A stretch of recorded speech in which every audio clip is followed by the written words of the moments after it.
Hi friends, welcome to Vennela sweet home. అందరూ ఎలా ఉన్నారండి? స్వీట్ షాప్లో వచ్చేసి చెక్కలు ఇంట్లో ఈజీగా క్రిస్పీగా ఎలా ప్రిపేర్ చేయాలో చూద్దామండి. ముందుగా దానికి 2 టేబుల్ స్పూన్లు పచ్చనిపప్పు ఒక గంట సేపు ముందు నానబెట్టి ఉంచుకోవాలి. తర్వాత ఒక 2 టేబుల్ స్పూన్లు పల్లీలు వేయించుకొని తీసుకోవాలండి. నేను ఆల్రెడీ వేయించి తీసుకున్నాను. పైన పొట్టు అంతా తీసేసుకొని తీసుకోవాలి. ఇలా దంచుకోవాలండి. మిక్సీకి వేసారనుకోండి పొడిలాగా అయిపోతుంది. కాబట్టి ఇలా రోల్లో వేసుకొని కచ్చాపచ్చగా దంచుకున్నారనుకోండి బాగా పప్పులు కనిపిస్తుందండి. తినేటప్పుడు కూడా చాలా బాగుంటుంది. ఇలా చిన్న చిన్న ముక్కలలాగా దంచి పక్కన ఉంచుకోవాలి. ఇప్పుడు స్టవ్ పైన ఒక పెనం పెట్టుకొని ఇందులో 1 టేబుల్ స్పూన్ ఆయిల్ వేసుకోవాలి. మీరు కావాలంటే నెయ్యి కూడా వేసుకోవచ్చండి. ఇందులో అరకప్పు వాటర్ పోసుకోవాలండి. అరకప్పు అలాగే ఒక 2 టేబుల్ స్పూన్లు ఎక్స్ట్రా వేసుకుంటే సరిపోతుంది 1 కప్పు బియ్య పిండికి.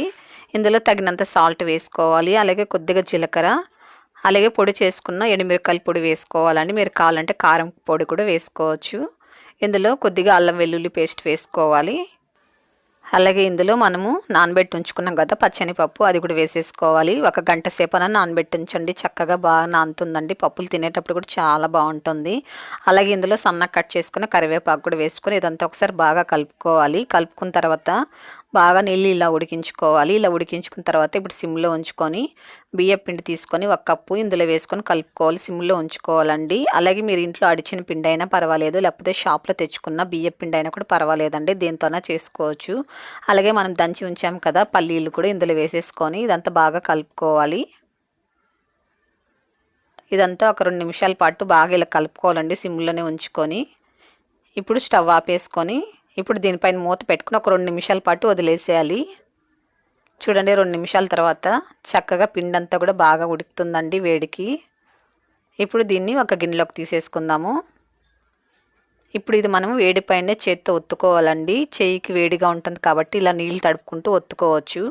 అది కూడా చాలామంది ఇబ్బంది కదండి ఫస్ట్ టైం చేసే వాళ్ళకి. అలాంటప్పుడు ఇలా గిన్నె తీసుకొని ఇలా గిన్నెతో ఒత్తుకున్నారనుకోండి చాలా సాఫ్ట్గా వస్తుందండి పిండి. ఇలా కూడా చేసుకోవచ్చు. ఇదంతా బాగా ఇలా ఒత్తుకున్న తర్వాత ఇప్పుడు చేత్తో ముద్దలాగా చేసుకోవాలి. ఒకవేళ మీకు వాటర్ సరిపోకపోతే కూడా కాస్త వేడి నీళ్ళు చల్లుకొని కూడా ఇలా ముద్దగా కూడా కలుపుంచుకోవచ్చు. ఇప్పుడు చిన్న చిన్న బాల్స్ లాగా చేసుకోవాలి.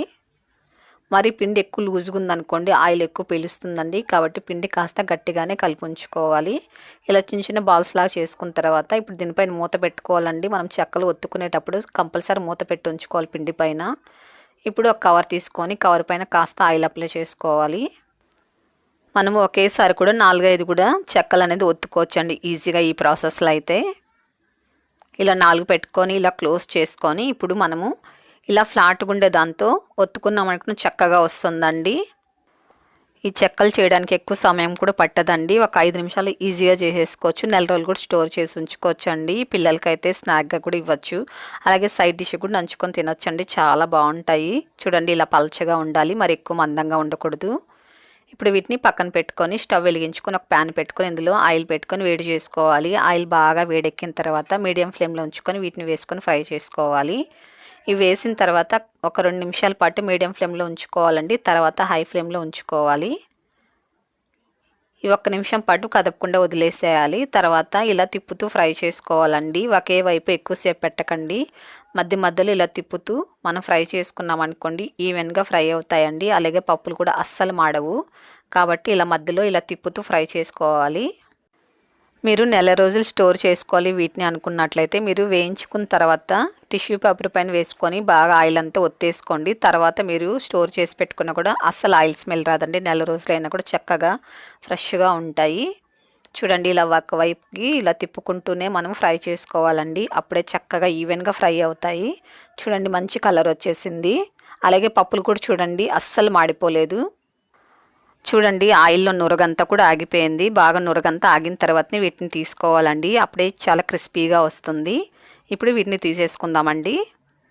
చూసారా జస్ట్ 5 నిమిషాల్లో స్వీట్ షాప్లో దొరికే చెక్కలు రెడీ అయిపోయాయండి. చాలా క్రిస్పీగా చాలా కమ్మగా రెడీ అయిపోయాయి. మీరు కూడా ఒకసారి ఇలాగే చేసుకొని తిన్న తర్వాత టేస్ట్ ఎలాగుందో నాకు తప్పకుండా కామెంట్ చేయండి. మీ ఫ్రెండ్స్కి మీకు తెలిసిన వారందరికీ వీడియోని షేర్ చేయండి, లైక్ చేయండి. మొదటిసారి మీరు కనుక మన ఛానల్ చూస్తున్నట్లయితే మన ఛానల్ని తప్పకుండా సబ్స్క్రైబ్ చేసుకోండి.